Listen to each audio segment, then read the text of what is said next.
الله غايتنا الله الله الله غايتنا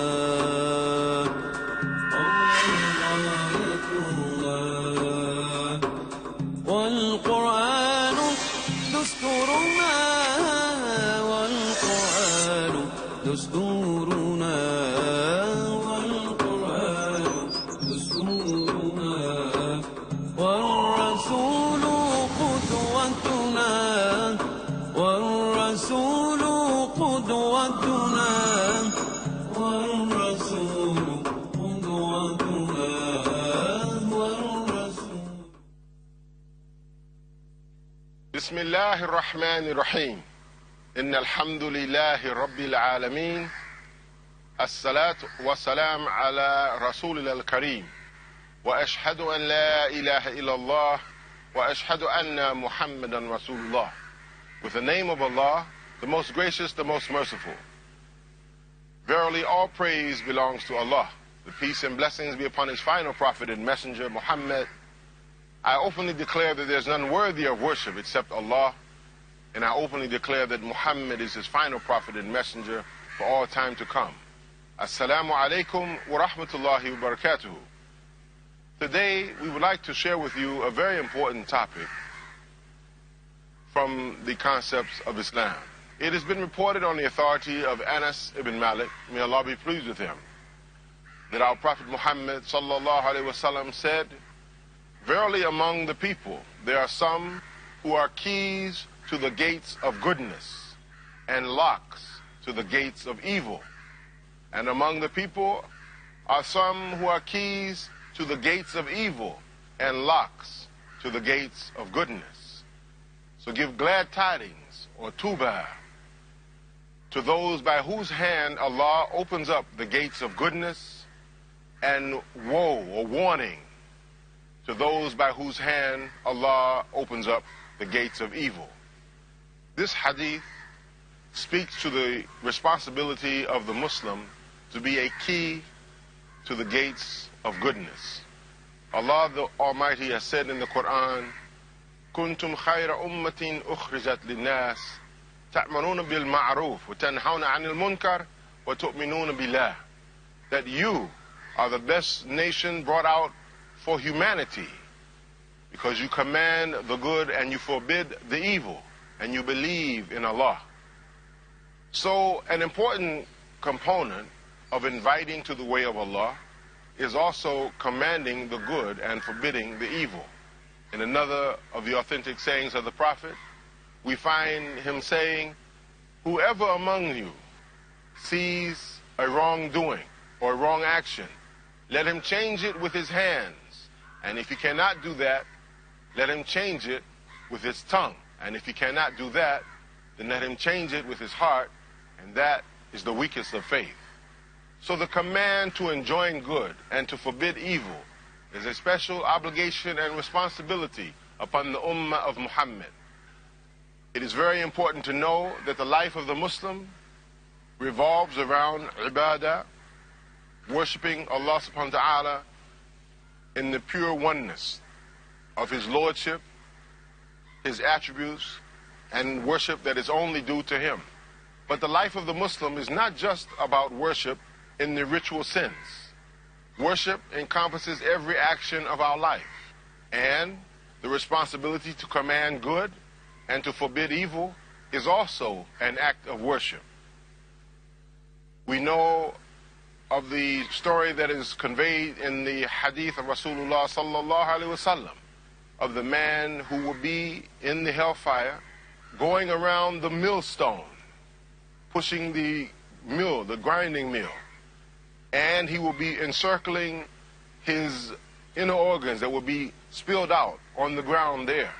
And the people will be asking him, "Why are you here? Weren't you the one that commanded the good and forbid the evil?" And he would tell them, "Yes, I was, but I failed to do it myself." So it's very, very important for us as Muslims to make this obligation a part of our da'wah. We don't just invite the people to worship of Allah subhanahu wa ta'ala, but we're also inviting them to enjoin good and to forbid evil. The society today is filled with many, many types of ills and evils, and only Islam can address them in a complete and thorough way that will eradicate them. We have the problems of alcoholism, drug addiction, unlawful sex, racism, oppression of women and oppression of orphans, many, many problems, to name a few, that are all addressed in the fold of Islam. But we as Muslims have the responsibility to share this with the outer community and to show them how to apply the prescription that Almighty Allah, the creator of the heavens and earth, has given us. In commanding the good, it requires that first we must know that what we are commanding has been legislated by Allah the Almighty. Among the first duties that He has legislated is that we as Muslims must establish the Salah, the 5 daily Salah. We must establish the Zakat, pay the ritual charity. We must fast during Ramadan, and we must make Hajj, the pilgrimage to Mecca. These are from the greatest of the acts of worship that we must perform. These are the acts of goodness that we must command one of another and to the society.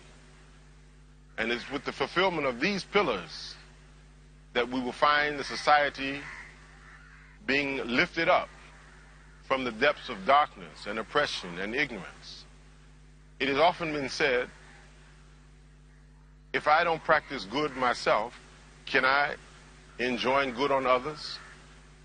Even though you may not be keeping up all of your prayers or fasting in Ramadan or giving zakat as you should, you are still obligated to command the good. Because the devil, the enemy of the human being and the enemy of Allah, Ash-Shaytan, he wants nothing more than for you to abandon this commandment of Allah. Because if you keep silent in the face of wrong, in the face of evil and corruption, then he will be able to influence more people to follow him to the hellfire. So it is an obligation upon us, even if we may fall short our own selves, to command the good and to forbid evil. And that is upon ourselves and also upon others. We are told of the story of the man who stayed in the mosque or the temple or the synagogue, and he spent all of his time worshiping his Lord. And when the angels of destruction came to that town, the townspeople came to the angels and said, don't destroy this town, because there's a very, very pious worshiper in the temple or in the mosque or the synagogue who spends his day worshiping his Lord. And the angels responded, let us begin with him. Why? Because Allah the Almighty does not want us to just spend all of our time in ritual acts of worship while neglecting the needs of society, while neglecting the responsibility to enjoin good and to forbid the evil. Our Rasulullah sallallahu alaihi wasallam likened it to a boat with 2 levels. On the upper level were travelers who had access to water and who could drink, but underneath, on the lower level, were those who had no access to water, and what they did to get water was to poke a hole in the hull of the ship, and as a result, the entire ship would sink. And this is what can happen to our society when we as Muslims do not fulfill the obligation of commanding ma'ruf and forbidding munkar. Because Allah subhanahu wa ta'ala tells us in the Quran that He will not cause the punishment to be withheld from the believers alike should we neglect this responsibility. If we live in a society that promotes evil, that promotes corruption, and we don't command the good or forbid the evil, then when Allah visits that community or society with destruction, it would touch both the Muslims and the non-Muslims alike. So dear brothers and sisters, let us remember that this is a great command and a distinction of honor for the Muslim Ummah. That command of enjoining good and forbidding evil and believing in Allah subhanahu wa ta'ala. We pray that Allah subhanahu wa ta'ala will give us the means whereby we may enjoin good, invite all to the way with wisdom and beautiful preaching, and stand firm against evil and wrongdoing, first in ourselves and then in our community. Stay with us as we'll return shortly in our discussion of commanding good and forbidding evil. Assalamu alaikum wa rahmatullahi wa barakatuh. Assalamu alaikum wa rahmatullahi wa barakatuh. Welcome back to our continuing discussion on the importance of enjoining good and forbidding evil. In order to be among those who command good and forbid evil, there are certain characteristics or qualities that one must have. The first and foremost being correct faith.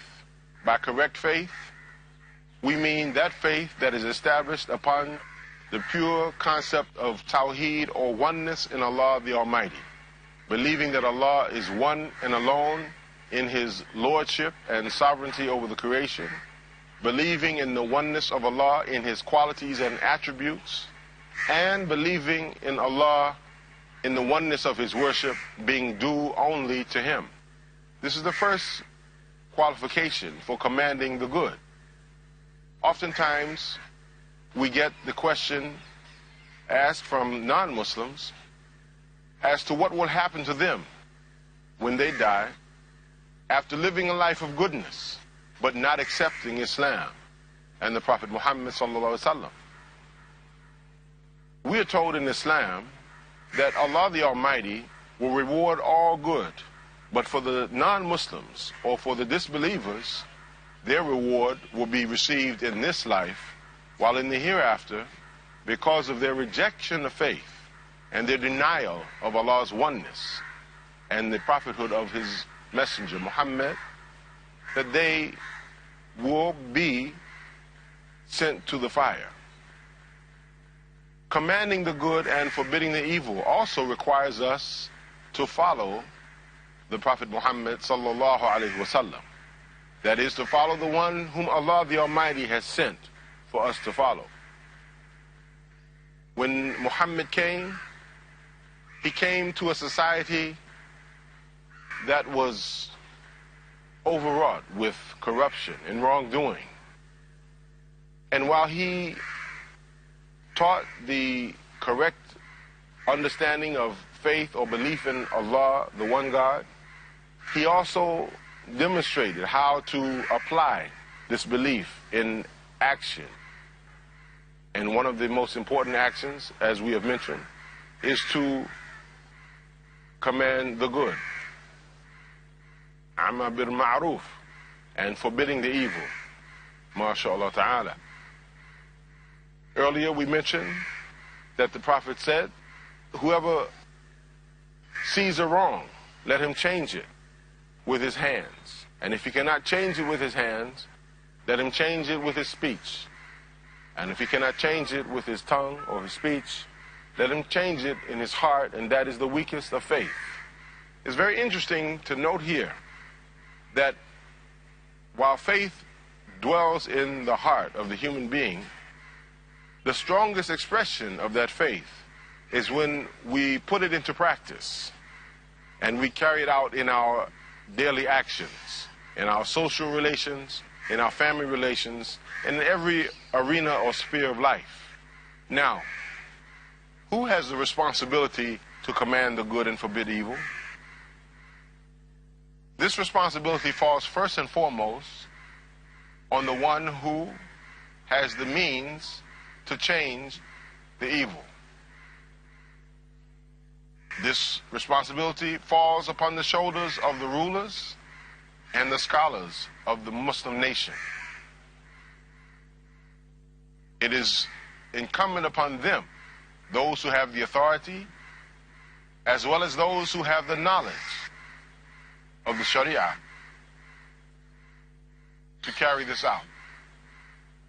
We learn from the lesson from history during the time of the Mongol invasion of the Muslim world, when the great Shaykh of Islam, Imam Ahmed ibn Taymiyyah, may Allah have mercy upon him, was engaged not only in spreading knowledge of Islam, but also defending Islam and defending the Muslims as a great mujahid. And he was asked by the Muslim common people to tell the Tatars, the Mongols, the invaders, to refrain from drinking, to stop drinking, because this was un-Islamic.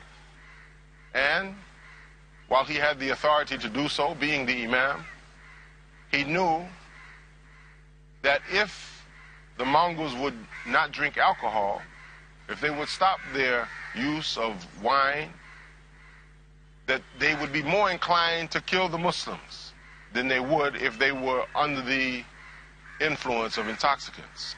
So in this case, we see Imam Ahmed ibn Taymiyyah using hikmah or wisdom to make the right decision in regards to the application of this principle of changing the evil with our hands.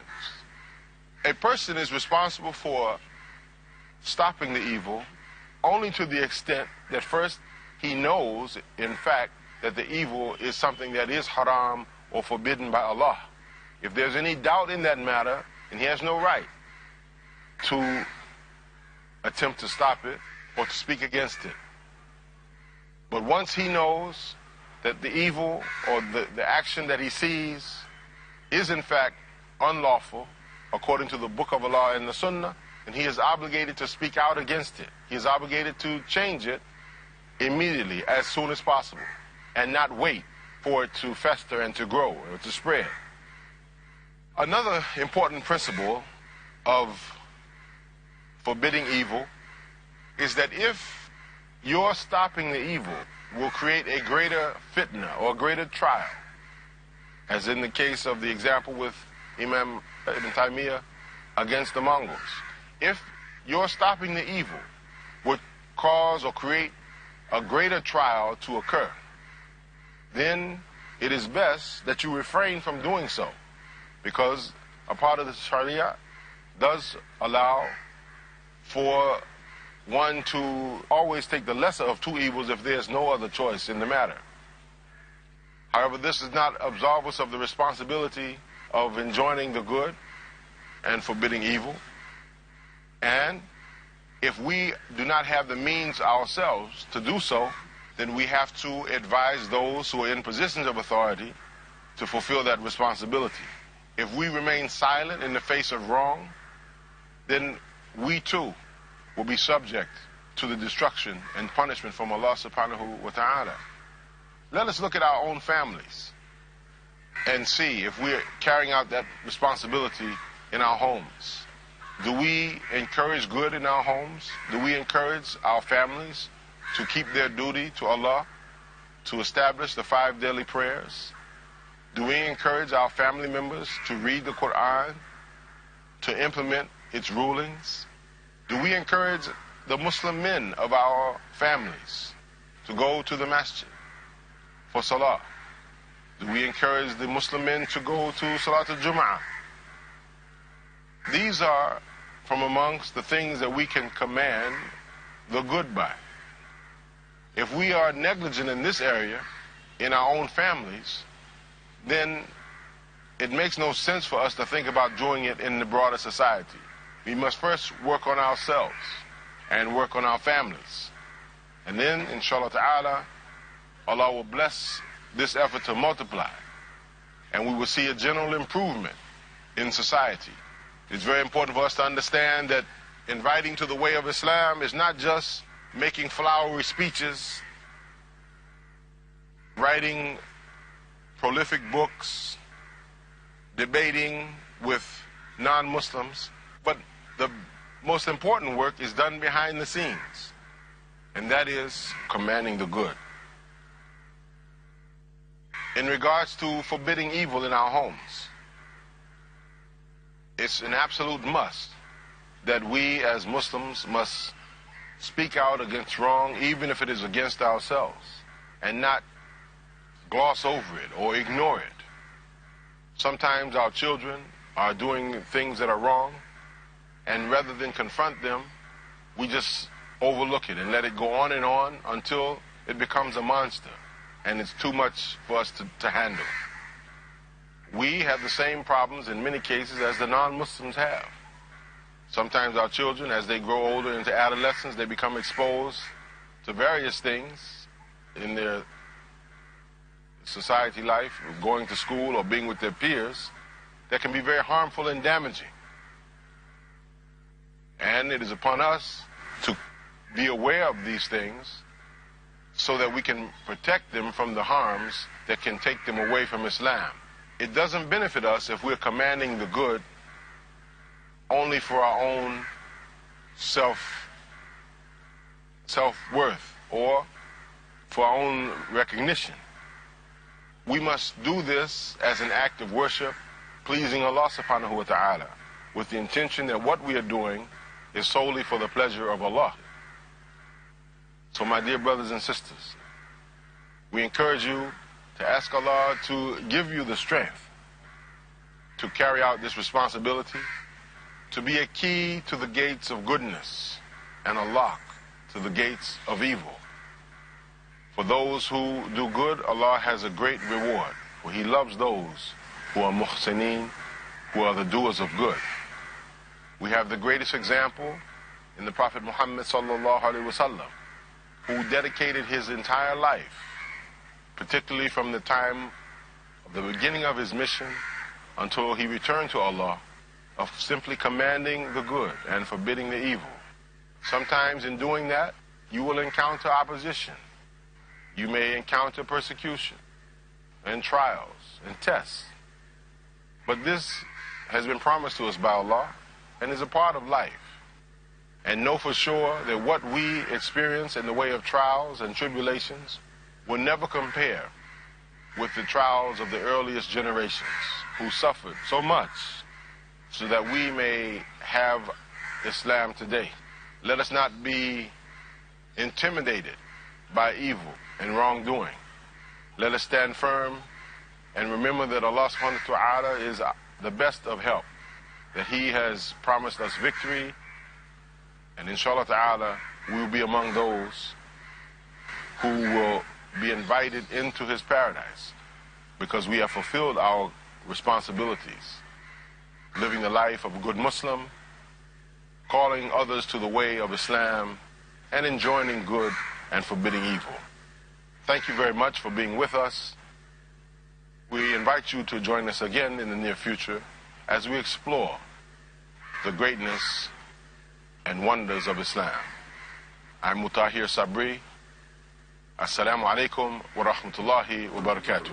Allahu ghayatuna, Allah, Allah, Allahu ghayatuna, Allahu ghayatuna, wal Qur'anu dusturuna, wal Qur'anu dusturuna, wal Qur'anu dusturuna, والرسول قدوتنا والرسول قدوتنا